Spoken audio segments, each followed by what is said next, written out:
Question number 7 भन त त्यसमा चाहिँ W3 उ हन्त इन्फिनिटी हो अनि अगाडिकोमा त्यो लिमिट r टेन्ड्स टु के रे इन्फिनिटी चाहिँ किन राखेको त्यसमा चाहिँ एक्जाम्पल हामीले गरेका छौं नि त्यस्तै खाले त्यसमा तिम्रो के भने त्यो लिमिट यो इन्डिटरमिनेट भइरा हुन्छ हैन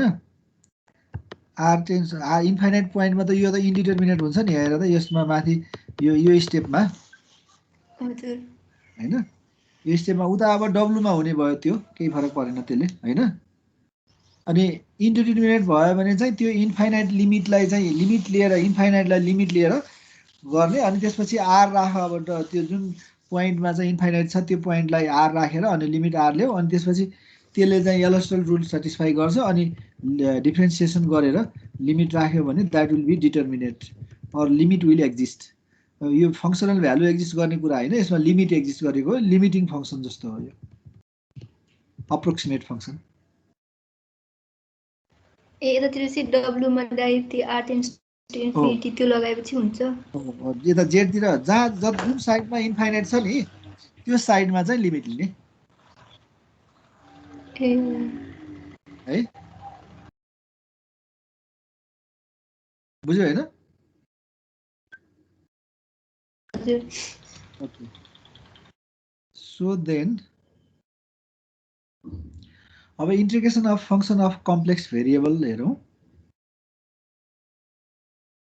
अब इंटीग्रेशन को आइडिया त त्यही हो स्मल पार्टमा लग्ने अनि त्यो स्मल पार्टलाई सम गर्यो भने दैट इज द इंटीग्रेशन हैन इंटीग्रेशन भनेकै के हो इंटीग्रेशन भनेको युनिफिकेसन कसको सानो सानो टुक्राको इंटीग्रेशन हैन यो युनिफिकेसन गर्ने सम निकाल्ने भनेर So let fz be a function of complex variable z equals to x plus iy, which is defined and continuous at every point of the curve C joining any two points A and B as shown in figure. यो चाहिँ curve छुट्टै छ हामीसँग र function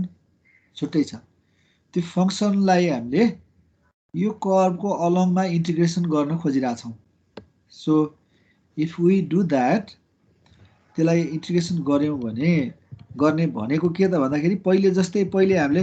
x एक्सिसलाई partition गर्थ्यौं multiple इन्टिग्रलमा गयो भने त्यो रिजनलाई partition गर्थ्यौ तिमीहरुले अब यो कम्प्लेक्स फंक्सन अफ कम्प्लेक्स भेरिएबलमा चाहिँ हामीले इन्टिग्रेसनै यो कर्वको अलङमा गर्न खोजिरा छौं सी भन्ने कर्व जसले ए र बी पोइन्टलाई जोइन गरिराछ र एज सोन इन फिगर छ त्यस्तो कर्वको अलङमा fz भन्ने फंक्सनले यो c भने चाहिँ fz को इमेज fz को कर्व हैन यो कर्व इज डिफरेन्ट अनि यो fz भन्ने फंक्सनलाई यो कर्वको अलङमा हामीले इन्टिग्रेसन गर्न खोजिरा छौं अनि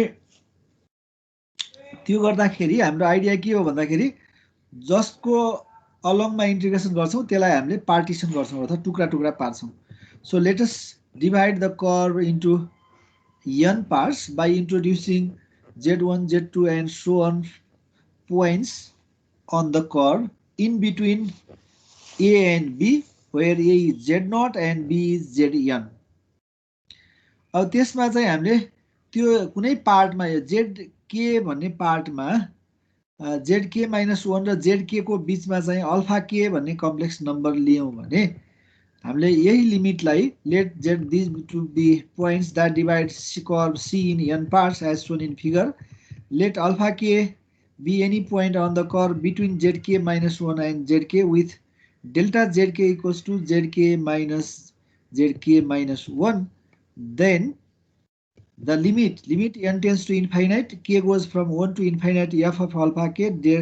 delta zk यो तिमीहरुले limit definite integral as limit of sum भनेर फर्स्ट सेमेस्टरमा यस्तै गरी integration a to b fx dx भने यस्तै गरी यो सिरिजको फर्ममा लेखेको थियो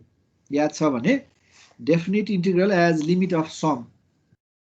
हामीले मल्टिपल इंटीग्रल गर्दाखेरि पनि यही कुरा गर्छौं so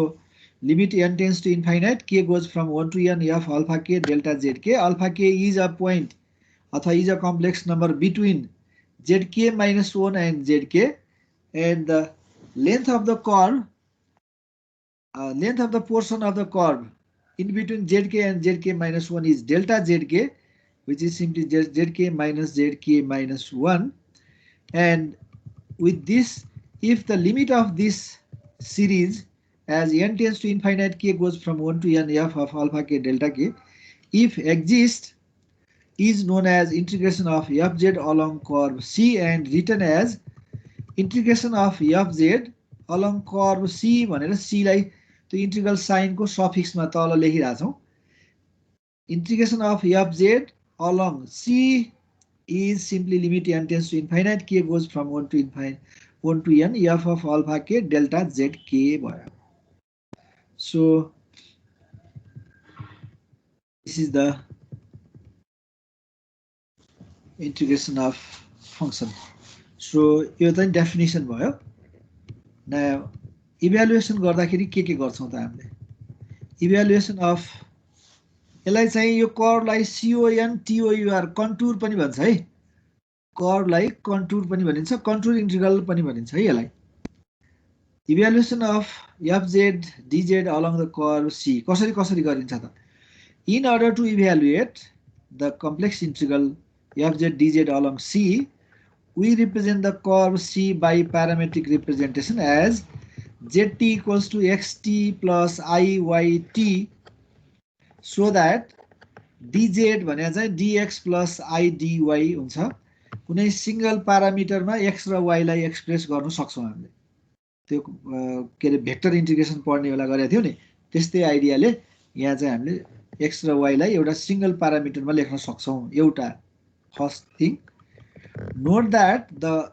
anti clockwise orientation curve लाई लिने बेला चाहिँ हामीले एन्टी क्लकवाइज ओरिएन्टेसन भने टी इन्क्रिजिङ सेन्समा एन्टी क्लकवाइजमा गइराछ भनेर भन्छौं. त्यसलाई चाहिँ पोजिटिभ डाइरेक्सन लिन्छौं. The integral fz dz along C is also known as contour integral. अनि यसको प्रपर्टिज हेर्यो भने fz dz C को प्रपर्टिज, इफ C भन्ने कर्वलाई दुईटा कर्वमा ब्रेक डाउन गर्ने हो भने C1 र C2 मा ब्रेक डाउन गर्ने हो भने C is equals to C1 union C2. कर्वलाई सेट भावनाले सेटको अपरेसन युनियन युज गरे हो त्यहाँ. Then C fz dz equals to C1 को अलङमा fz dz प्लस C2 को अलङमा f2 gz. यो सम्झ्यो भने डेफिनेट इन्टिग्रलमा a to b fx dx लाई C भन्ने a र b को बीचको पोइन्ट छ भने a to b fx dx लाई a to c fx dx plus c to b fx dx गर्थ्यो नि, त्यही प्रोपर्टी हो. त्यस्तै गरी कर्वको डाइरेक्सन चेन्ज गरिदिने भने a र b बाट a to b जाने बेला चाहिँ C1 कर्व भन्ने र b to a बा a आउँदाखेरि C2 त्यही सेम कर्वको C2 हो भने त्यसलाई हामीले माइनस C2 को डाइरेक्सन अपोजिट भएको हुनाले माइनसमा गर्छौं. डेफिनेट इन्टिग्रलमा a to b fx dx equals to minus of b to a fx dx हुन्थ्यो नि, त्यही कुरा हो. यो कर्वको यदि डाइरेक्सन चेन्ज गर्ने भने a to b लाई b to a गराउने हो भने माइनस गर्नुपर्छ.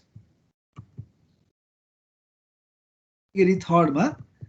सम को इंटीग्रेसन गर्ने हो भने इंटीग्रेसन को समले दिन्छ. यो चाहिँ लिनियर प्रोपर्टी भन्छ. यसमा धेरै समस्या छैन. A curve C in complex plane is expressed using parametric form अघि भनिसक्यौं. अथवा कहिलेकाहीँ parametric form मा चाहिँ y लाई x मा लेखे पनि हुन्छ भनेको हो. यो पछि हामी प्रब्लम सल्भ गर्दाखेरि बुझ्छौं. यसलाई यो पढ एक्चुअली पढ्न चाहिँ. If we have a straight line, मैले त्यो एक्जाम्पल माथिको एक्जाम्पललाई प्यारामेट्रिक बनाउने भने के हो त, त्यो बनाउँदाखेरिको सजिलो के हुन्छ भनेर देखाउन खोजेको छु यहाँ. If we have a straight line joining 1 plus I complex number that is 1 1 and 2 plus 3I complex number that is 2 2, then यसको इक्वेसन के हुन्छ त, y minus y1 equals to y2 minus 2 point form बाट y2 minus y1 by x2 minus x1 x minus x1 भनेर simplify गर्दै गयो भने यसको इक्वेसन चाहिँ finally y is equals to 1 by 2x plus 1 हुन्छ. Straight line joining the complex numbers 1 plus I and 2 plus 3I भने चाहिँ यस्तो हुन्छ इक्वेसन. यो चाहिँ हामीले पहिलेकै 2 point फर्मबाट गर्यौं. y equals to 1 by 2 x plus 1. त्यति बेला y पनि x मा गयो. therefore dy भने चाहिँ 1 by 2 dx भयो. यहाँबाट हेर त, dy भनेको 1 by 2 dx भयो. त्यसो भए fz dz लाई के गरेर इभ्यालुएट गर्न सकिने भयो, के रे सबैलाई केमा लग्न सक्ने भयो, इन टर्म्स अफ y लग्न सकिने भयो. अनि सबै इन्टिग्रेसन चाहिँ y मा हुने भयो. यो भन्न खोजेको कुरा अझ यो एक्जाम्पलबाट बुझिएला. अझ एउटा प्याराबोलालाई y² = 4ax छ भने यसलाई चाहिँ x को लागि सल्भ गर्यो भने y²/4a dx भनेको 2y/4a dy त्यसै भए त्यो भने चाहिँ 1/2a y dy है यो छुटेछ यहाँ त्यस्तै गरी dz भने चाहिँ dx + i dy हुन्थ्यो अब y को सट्टा हामीले के लेख्ने भने सरी x को सट्टा के लेख्ने भनेको छौं 1/4y² लेख्यौ भने हाम्रो dx भनेको कति आइराछ हाम्रो 1/2a y dy आइराछ a छुटिराछ है त्यहाँ 1/2a त्यसै गरी y dy भयो त्यसैले 1/2y + i dy लेख्न सकिने भयो a पनि छुटिराछ त्यहाँ है त्यसरी प्याराबोलालाई पनि हामीले एउटै टर्ममा x लाई पनि y को टर्ममा लेख्न सक्छौं अथवा y लाई x को टर्ममा लेखे पनि हुन्छ y लाई x को टर्ममा लेख्ने हो भने रुटमा लेख्नुपर्छ कम्प्लेक्स हुन्छ x लाई y को टर्ममा लेख्यो भने स्क्वायर को टर्ममा हुन्छ यो सिम्प्लिफाई गर्न सजिलो हुन्छ त्यति कुरा अब circle z - z not equals to r भन्ने त सर्कल हुन्छ भनेर हामीले पढेका छौं अहिले हैन त्यो सर्कलको पोइन्टमा चाहिँ के लेख्न सकिन्छ भन्दाखेरि z equals to z0 plus r e I theta r भनेको चाहिँ के हो भन्दाखेरि z equals to r cos theta plus I sin theta को r हो त्यसैले यसलाई हामीले z0 plus r e I theta लेख्छौं dz भनेको I r e I theta d theta लेख्न सकिन्छ note that if z equals to r center at origin भयो भने z equals to r e I theta हुन्छ dz equals to I r e I theta d theta हेर त यो दुईटै सर्कलको centre जहाँ भए पनि dz भने एउटै आउँदो रहेछ